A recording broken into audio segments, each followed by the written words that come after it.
నేను ముఖ్యమంత్రి అయిన తర్వాత దిశ ఒకసారి చూస్తే ఎస్సీల పట్ల వివక్షత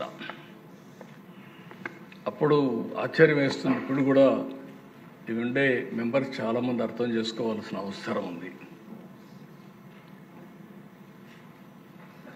తెలంగాణలో అయితే బాంచేల్ని కాళ్ళు మొక్కతాం. ఇది ఎంత ఆశ్చర్యం వేస్తుందంటే వాళ్ళకి అది తప్ప ఇంకొకటి తెలిసేది కాదు. దాన్ని మార్చడానికి నాకు చాలా సమయం పట్టింది. ఆ రోజుట్లో మీరు చూస్తే దశ ఒక చట్టం తీసుకొచ్చాం. దీనికంటే ముందు నేను జస్టిస్ పున్నయ్య గారు, ఆ రోజు షెడ్యూల్ కులాల కోసం పనిచేసిన వ్యక్తి జస్టిస్ పున్నయ్య గారు. ఒక నాలెడ్జ్లో కానీ కమిట్మెంట్లో కానీ ఒక దీక్షతో పనిచేశాడు. ఆ రోజు నేను ఆలోచిస్తే దీక్ష ఎలాంటిదంటే ఈరోజు మీరు చూస్తే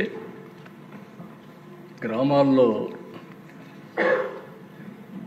బోరు దగ్గర కానీ బావి దగ్గర కానీ ఎస్సీలు నీళ్లు తీసుకోవడానికి వీలు లేదు. అగ్రవర్ణాలతో సమానంగా ఊర్లో చెప్పులు వేసుకొని తిరగడానికి వీలు లేదు. చెప్పులు తీసేసి ఊరు తర్వాత చెప్పులు వేసుకునే పరిస్థితి.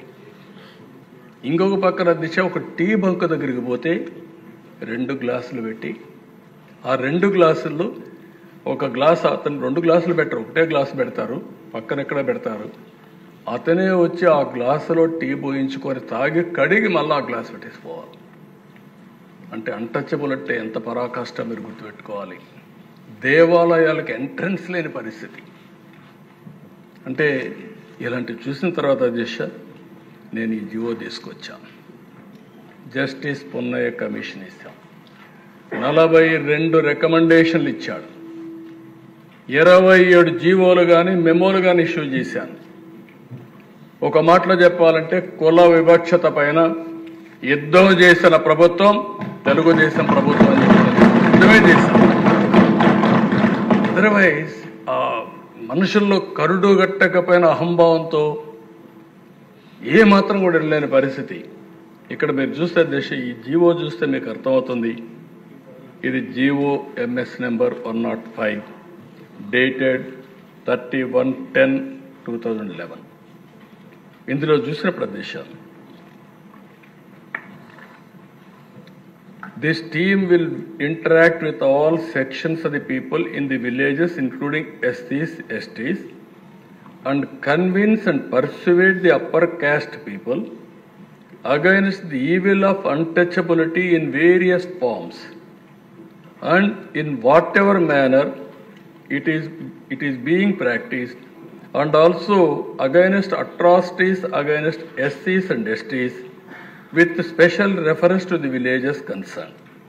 The team lead the SCs and STs into the village temple, provide access to the public water sources, and get the separate glass for SCs system removed from the tea and coffee shops.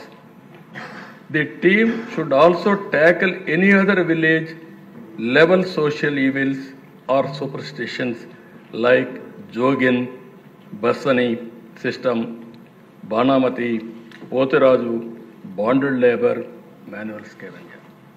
అంటే మీరు ఇవన్నీ చూస్తే దశ ఎంత భయంకరంగా అంటే మనిషిని మనిషిగా ట్రీట్ చేయలేని పరిస్థితి, మనిషిని యాక్సెప్ట్ చేయలేని పరిస్థితి. అక్కడి నుంచి ఆ దశ నేను ఒకటే డిసైడ్ చేసుకున్నాను. ఈ రాష్ట్రంలో ఎట్టి పరిస్థితుల్లో ఇవి ఉండడానికి వీలు లేదని జస్టిస్ పున్నయ్య గారు ఇచ్చిన రికమెండేషన్ అన్ని తీసుకున్న తర్వాత 27 మెమోల్ని జీవోలు ఇష్యూ చేశాం. ఆ ఫస్ట్ జీవో మీరు చూస్తే జీవో ఎంఎస్ నెంబర్ 92 ఆయన ఇచ్చిన report as it is accept చేయడం. రెండో రిపోర్ట్ గిరిజన ప్రాంతంలో గిరిజన భూములని కొట్టేసేవాళ్ళు, వేరే వాళ్ళు పోయి ఆక్యుపై చేసుకొని అవన్నీ కూడా ఐటీడీఏకి అధికారాలు ఇచ్చి గిరిజన భూములు వేరే వాళ్ళు తీసుకోవడానికి వీలు లేదు, ఈ భూములు గిరిజనులకే ఉండాలని చట్టాన్ని తీసుకొచ్చిన ప్రభుత్వం అమలు చేశాం, సిన్సియర్గా అమలు చేశాం. ఎస్సీలు అదే మరి ఇంకొక పక్కన 694 జీవోల దిశ ఎస్సీలు మరి ఎస్టీ సమస్యలు పరిష్కరించేదానికి జిల్లా, డివిజన్, మండల స్థాయిలో పరిష్కార సెల్స్ ఏర్పాటు చేశాం. ఇంకొక పక్కన చూస్తే దిశ 105 జీవో ఇప్పుడే ఇప్పించాను.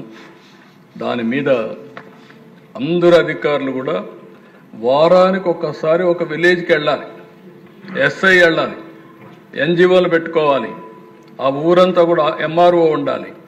ఆ ఊర్లో ఎవరైనా సరే ఇలాంటి అన్టచబిలిటీ యాక్ట్ కానీ పాల్పడితే ఎస్సీ అట్రాసిటీస్ యాక్ట్ పెట్టి వాళ్ళపైన చర్యలు తీసుకుంటాం చాలాసార్లు చెప్పడమే కాకుండా విలేజ్ వారిగా వెళ్ళి టామ్ చేసేవాళ్ళు, దండోరా వేసేవాళ్ళు, చూసేవాళ్ళు. ఎక్కడన్నా కాఫీ షాప్లో, టీ షాప్లో కానీ 2 గ్లాసులు ఉన్నాయా, ఆ సిస్టమ్ ఉందా, ఎవరైనా ఊర్లో బావుల దగ్గరికి నీళ్లకు వస్తే తీసుకోనికుండా చేస్తున్నారా, దేవాలయాలు ఎక్కడన్నా ఇలాంటివి చేస్తున్నారా, ఇలాంటివన్నీ కూడా వెరిఫై చేసి కఠిన చర్యలు తీసుకోవడానికి పెట్టాం. అదే మరి అధ్యక్ష, ఎవరైనా సరే ఎస్సీలకు వ్యతిరేకంగా ఉన్న వివిధ అడ్డంకులు తొలగించడానికి క్యాస్ట్ హిందూస్ ఎవరైనా సరే ముందుకొచ్చి పోరాడితే, ఉద్యమాలు చేస్తే, వాళ్ళకి సహకరిస్తే జిల్లా స్థాయిలో 5 మందికి 10,000 రూపాయలు అప్పట్లోనే అవార్డులు ఇచ్చేవాడు. రాష్ట్ర స్థాయిలో ఉత్తమ సంస్థలకు 25,000 అవార్డులు ఇచ్చాం. అంటే వీళ్ళని ప్రోత్సహించాం, కలుపుకో రావడానికి ప్రోత్సహించాం. ఇంకొక పక్కన కొన్ని ప్రాంతాల్లో, కొన్ని గ్రామాల్లో అహంభావంతో ఇష్టానుసారంగా మీరు ఎన్నైనా చెప్పండి, కరుడుగట్టిన విధానాలతో ఎట్టి పరిస్థితుల్లో మేము ఇక్కడ ఆచరించామంటే ఆ ప్లేసులన్నీ కూడా వల్నరబుల్ ప్లేసెస్గా, హాట్ స్పాట్స్గా డిక్లేర్ చేశాం. డిక్లేర్ చేసి ఎప్పటికప్పుడు అధికార యంత్రాంగం అక్కడికి వెళ్ళడం, రిపీటెడ్గా వెళ్ళడం, ఎవరైనా దీన్ని వైలేట్ చేస్తే వాళ్ళపైన చర్యలు తీసుకోవడం మొదలుపెట్టాం. అదే మరి అధ్యక్ష, ఎక్కడైనా సరే ఒక అత్యాచారం ఎస్సీలపైన జరిగితే జిల్లా అధికార యంత్రాంగం, కలెక్టర్, ఎస్పీ డైరెక్ట్గా వితిన్ 24 అవర్స్లో ఆ విలేజ్కి వెళ్ళాలి, వాళ్ళని పనిష్ చేయాలి. అలాంటి వ్యవస్థ తీసుకొచ్చాం. అయితే ప్రజల్లో అపోహలు కలిగించడానికి కాదు, వాళ్ళలో మార్పు తేవడానికి. దీనిపైన పీస్ కమిటీలు వేసాం. పీస్ కమిటీలు వేసి ఏ ఊరికి ఆ ఊరు కూర్చోబెట్టి ఇది మంచిది కాదు, ఇది కరెక్ట్ కాదు, మానవత్వంతో ముందుకు పోవాలని చెప్పి వాళ్ళకి చెప్పాం. రెండోది, ఒక్కోసారి ఎస్సీల్లో డబ్బులు ఉండవు, చాలా ఇబ్బందులు ఉంటాయి, కోర్టు వాళ్ళు డబ్బులు ఉండవు అనే ఉద్దేశంతో ఫస్ట్ టైం ఎస్సీ అట్రాసిటీస్ పైన స్పెషల్ కోర్టులు పెట్టాం. అదే సమయంలో అధ్యక్ష అడ్వకేట్, బెస్ట్ అడ్వకేట్స్ని పెట్టి వాళ్ళ కేసులన్నీ వాదించడానికి సహకరించాం. దీనికంతా గవర్నమెంటే డబ్బులు పెట్టుకున్నాం. ప్రతి నెల రిపోర్ట్లు తెప్పించేవాళ్ళం. ఇంకొక పక్క విజిలెన్స్ కమిటీ డిస్ట్రిక్ట్లో మీరు చూస్తే DVMC, district vigilance monitoring committee ఓటేసి ఇవన్నీ కూడా రివ్యూ చేశాం. మండల్ లెవెల్ కమిటీలు వేసాం. మండల్ లెవెల్ కమిటీలో ఎంపీడీఓ, ఎంపీపీ, ఎంఆర్ఓ వీళ్ళందరినీ పెట్టి, ఎస్ఐలు పెట్టి మొత్తం మానిటర్ చేసే పరిస్థితికి వచ్చాం. ఈ విధంగా ఆలోచించిన దిశ మొత్తం ఒక 27 జీవోలు ఇష్యూ చేశాం. ఇంకో పక్కన మీరు చూస్తే అధ్యక్ష, ఇక్కడికి వచ్చినప్పుడు సోషల్ ఈక్వాలిటీ కింద ఎక్కడికక్కడ క్యాంపులు పెట్టి అవేర్నెస్ తీసుకొచ్చాం. రాష్ట్ర స్థాయిలో ఒక నోడా ఆఫీసర్ని పెట్టి అతన్ని అన్ని జిల్లాలు తిప్పి ఇవన్నీ చేశాం. ఇంకొక పక్కన అధ్యక్ష మీరు ఒకసారి చూస్తే రిలీఫ్, ఈరోజు ఎస్సీ అట్రాసిటీస్ పైన ఇచ్చే రిలీఫ్ ఆ రోజు జస్టిస్ పొన్నయ్య గారి కమిషన్ ఆధారంగా ఇచ్చిన డబ్బులు తప్ప, తర్వాత గవర్నమెంట్లో అటు పెంచాను తప్ప ఇవన్నీ ఇచ్చాం.